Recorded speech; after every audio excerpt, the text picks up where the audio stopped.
Itu.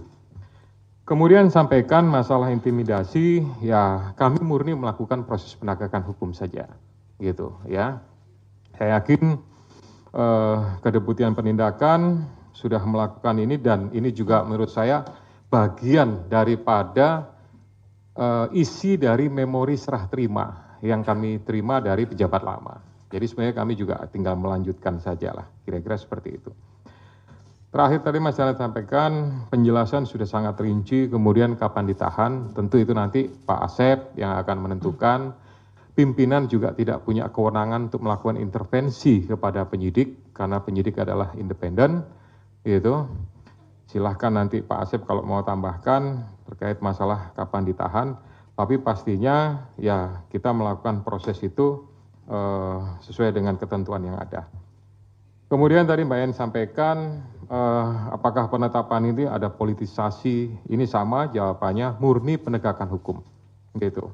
Kemudian di Kongres ada pihak-pihak yang akan mengganggu. Selama ini ya kami pimpinan sama sekali tidak ada informasi, masukan dan lain-lain terkait masalah Kongres apa segala macam. Kami hanya mendengarkan proses ekspos dan jalannya ekspos.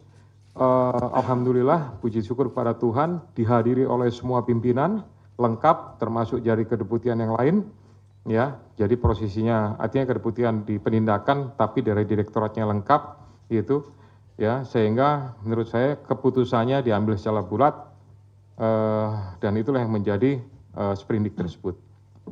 Kemudian uang suap sebagian dari HK, ya. Itu dari hasil yang sudah kami dapatkan saat ini, tapi itu nanti akan menjadi bagian inti daripada materi pemeriksaan yang akan dilakukan oleh para penyidik. Kita akan lakukan, saya mengingatkan kepada para penyidik untuk melakukan proses penyidikan secara profesional. Kemudian akan dijerat di kementerian karena yang akan dijerat ya itu saya kira nanti Pak Asep lah akan secara teknis.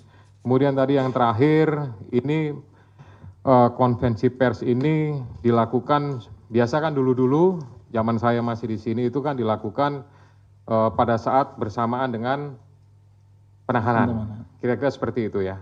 Nah, berdasarkan kebijakan pimpinan sekarang, dalam rangka akuntabilitas dan mempertanggungjawabkan kepada seluruh masyarakat, gitu, ya segera sesaat setelah sprindik itu dibuat, gitu, kita tidak akan menunggu sampai dengan masa diumumkannya penahanan, itu nanti akan diumumkan, disampaikan.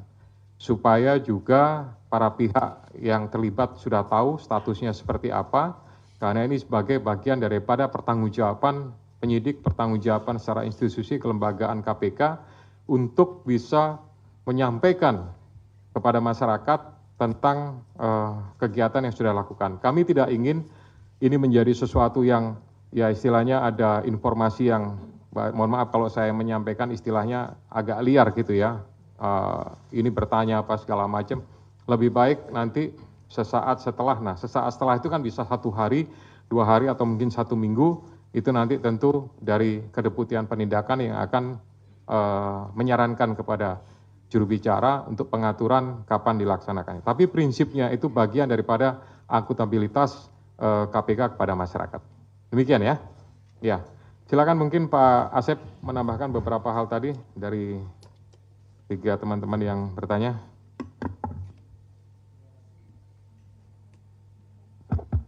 Terima kasih Bapak Ketua. Yang saya hormati Pak Ketua, Pak Jubir dan rekan-rekan sekalian yang berbahagia, para jurnalis. Izin menambahkan apa yang telah disampaikan oleh Pak Ketua tadi, yang terkait dengan kapan saudara HK akan ditahan. Jadi rekan-rekan sekalian, bahwa sprindik yang kami terbitkan pada tanggal 23 kemarin itu merupakan pengembangan penyidikan dari perkaranya Harun Masiku. Jadi saksi-saksi yang saat ini atau keterangan-keterangan yang ada, yang kami himpun, yang tadi Mas Chandra bilang ini sudah lengkap dan lain-lain, itu keterangan-keterangan di mana para saksi itu dipanggil di sprindiknya Harun Masiku. Ya, sehingga nanti untuk sprindik yang baru ini kita tentunya akan memanggil kembali mereka dengan dasar sprindik yang baru ini, sehingga diperlukan waktu untuk melakukan pemanggilan dan meminta keterangan kepada para saksi, dan juga kami akan melakukan penyitaan di mana juga itu yang barang bukti itu juga terkait di perkaranya HM, sehingga diperlukan waktu. Ditunggu saja nanti ya Mas Chandra untuk penahanannya, pasti kita akan kabari seperti itu. Kemudian terkait juga dengan masalah tadi apakah dari kementerian dan lain-lain akan dilakukan, pokoknya seperti yang biasa kita lakukan di dalam penyidikan. Kalau ditemukan tindak pidana baru yang dilakukan oleh siapapun itu, ya, maka orang itu harus mempertanggungjawabkannya. Tentunya kita akan melalui proses yang ada di sini, mulai dari jenjang direktorat, dilakukan ekspos, kemudian ke kedeputian dan juga ke pimpinan, seperti halnya untuk penetapan tersangka saudara HK pada hari ini. Jadi melalui jenjang yang ada, artinya ketika ditemukan. Jadi tidak hanya di kementerian, dimanapun jika diketemukan tindak pidana korupsi atau yang berkaitan dengan tindak pidana ini akan kita proses. Kemudian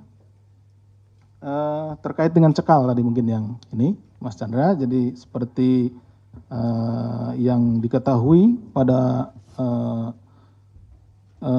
SOP yang kita miliki atau POB yang kita miliki, ketika ini naik juga diikuti dengan pencekalan, ya, pencekalan terhadap yang bersangkutan, kemudian juga terhadap orang-orang yang memang berkaitan dan kita duga bahwa dia memiliki informasi dan akan menyulitkan apabila dia berada atau keluar negeri, seperti itu. Jadi pencekalan serta-merta kita lakukan. Pencekalan itu seperti biasanya 6 bulan, ya, nanti kan bisa diperpanjang seperti itu. Tidak hanya orang tertentu ya, memang itu semuanya seperti itu gitu, Mas Chandra. Mungkin itu yang bisa kami sampaikan, menambahkan dari Pak Ketua. Terima kasih. Assalamualaikum warahmatullahi wabarakatuh. Baik, stop.